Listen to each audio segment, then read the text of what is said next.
PSI certificate ಆಯ್ತು sir, ಆಯ್ತು ತಿಲ್ಲಿ ಕಡೆಗೆ ಅವ್ರು ರಿಲೀವ್ ಮಾಡಿ ಅಂತಾರೆ ಹೇಳಬೇಕಲ್ಲ. ಎದ್ದು ಹೊಂಟ್ಬಿಡ್ದೆ, ನಂದು ಇಷ್ಟೇಟ್ ಕೆಲಸ ಇದೆ, ನಂದೇನೋ ನಿಗಮದ ಕೆಲಸ ಇದೆ, ಹೋಗ್ಬಿಡು.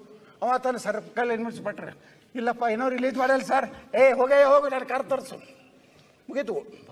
ಟಿ ವಿ ಅವ್ರಿಗೆ ಒಂದಿಟ್ಟು ಟಿ ವಿ ಅವ್ರು ಇದ್ದೇ ಇರ್ತಾರ. ಭಾರಿ ಹೋರಾಟ, ಗಡಗಡ ನಡಗಿದ ಸರ್ಕಾರ. ಏನು ಗಡಗಡಲ್ಲ ಪಾಡೋಲ್ಲ, ಏನೂ ಇಲ್ಲ. ಬಂದು ಫೋನ್ ಮಾಡ್ತಾರೆ ಮುಖ್ಯಮಂತ್ರಿಗಳಿಗೆ, ಏನೂ ತಪ್ಪು ತಿಳ್ಕೊಬೇಡಿ ಸರ್, ಮ್ಯಾಗಿನ ಪ್ರೆಷರ್ ಹೈಕಮಾಂಡ್ ಭಾಳ ಏನು ಸರ್, ಮ್ಯಾಗಿನ ಪ್ರೆಷರ್ ಭಾಳ ಇದೆ, ನಮ್ಮದು ಯಾವುದು ತೆಗಿಲಿಕ್ಕೆ ಹೋಗಬೇಡ ಸರ್, ನಿಮ್ಮನ್ನು ಅಭಿನಂದಿಸ್ತೀವಿ ಸರ್, ಯಾಕಂದ್ರೆ ನೀವು ರಾಜೀನಾಮೆ ತಗೊಂಡ್ರೆ ತೀವ್ರವಾಗಿ ಅಭಿನಂದಿಸ್ತೀವಿ.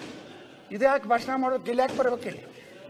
ಅಲ್ಲಿ ರೋಡ್ ಮೇಲೆ ಗೌಡ್ರು ಬಹಳಷ್ಟು ಹಿರಿಯ ರಾಜಕಾರಣಿ, ಅವ್ರ ಬಗ್ಗೆ ನನಗೆ ಬಹಳಷ್ಟು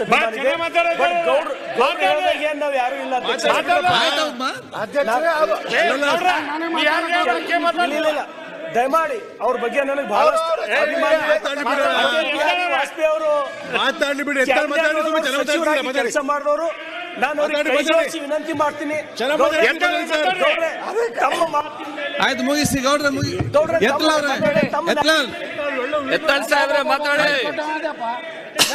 ಆಯ್ತು ಮುಗಿಸ್ತಾರೆ, ಭಾಷಣ ಮುಗಿಸ್ತಾರೆ. ಅವ್ರಿಗೆ ಹೇಳಷ್ಟು ನನ್ನ ದೊಡ್ಡವಿಲ್ಲ ಸರಿ, ಆದ್ರೂ ನೋವಿಂದ ಅವ್ರ ಮಾತಿಂದ ನನಗೆ ಎಲ್ಲ ಅರ್ಹತೆ ಇದ್ರು. ಅಟಲ್ ಬಿಹಾರಿ ವಾಜಪೇಯಿ ಅಂತ ಒಬ್ಬ ಪುಣ್ಯಾತ್ಮನ ಕಾಯಕ ಬಣ ಮಂತ್ರಿ ಆದಂಥವು, ಇನ್ನೂ ತನ ಒಂದು ಕರಪ್ಷನ್ ಚಾರ್ಜಸ್ ಇಲ್ಲ, ಇನ್ನೂ ತನ ಯಾವುದೇ ಭೂಮಿನ ನುಂಗಿಲ್ಲ. ಆದ್ರೂ ನನಗೇನು ಚರ್ಚೆ ಈಗ ಇದು ನೋಡು, ಈಗ ಇದನ್ನೇ ನಾ ಹೇಳ್ತಾ ಇದ್ದೀನಿ. ನಾ ಹೇಳೋದು ಏನಂದ್ರೆ, ದಯವಿಟ್ಟು ನಿಮ್ದು ಕೊನೆಯದೈತಿ, ಒಳ್ಳೆ ಕೆಲಸ ಮಾಡಿರಿ. ಮುಂದೇನು ನಮ್ಮವ್ರು ಏನು ನಿಮ್ಗೇನು ಬೇಕಾಗಿಲ್ಲ, ಹೆಂಗಾದ್ರು ರಿಟೈರ್ಡ್ ಆಗಿರೋದು ರೀ. ಮುಂದೆ ನೀವು ಗವರ್ನರ್ ಪರ್ನರ್ ಆಗೋದಿಲ್ಲ, ಯಾಕಂದ್ರೆ ಸರ್ಕಾರಿನೇ 20 ವರ್ಷ ನರೇಂದ್ರ ಮೋದಿ ಅವ್ರದ್ದೇ ಇರೋದು. ಅದಕ್ಕೆ ಮುಖ್ಯಮಂತ್ರಿಗಳೇ, ನೀವೇನು ಇವತ್ತು ಮೌನ ಆಗಿರಲ್ಲ, ನೀವೇನು ನಿರ್ಣಯ ತಗೋಲಾರಷ್ಟು ಅಸಹಾಯಕರು ಏನಾಗಿರಲ್ಲ, ಇದು ನಿಮಗೆ ಗೌರವ ತರೋಂಥದ್ದಲ್ಲ. ನೀವು ಗಟ್ಟಿಯಾಗ್ರಿ, ಓಕೆ, ಜನ ನಿಮ್ಮ ಹಿಂದಿದ್ದಾರೆ.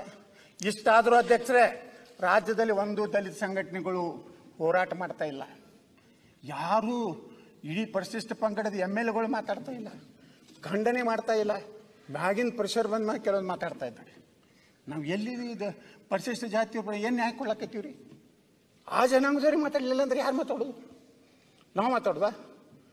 ಅದಕ್ಕೆ ಅಧ್ಯಕ್ಷ, ನಾ ಕಳಕಳಿಯಿಂದ ಮನವಿ ಮಾಡ್ಕೊತಾ ಇದ್ದೀನಿ, ಮುಖ್ಯಮಂತ್ರಿಗಳು ನಿಮ್ಮ ಕಡೆ ಸೀರಿಯಸ್ ಆ್ಯಕ್ಷನ್ ಆಗ್ತಿದ್ರೆ ಮಾಡಿ, ಇಲ್ಲಕಂದ್ರೆ ಕುರ್ಚಿ ಖಾಲಿ ಮಾಡಿ ಅಂತ ಕೇಳ್ಕೊಂಡು ನಾನು ಮಾತು ಮುಗಿಸ್ತೀನಿ. ಜಯ ಶಾರದ್ ಅವರು ನೆಕ್ಸ್ಟ್ ಶರದ್ ಅವರು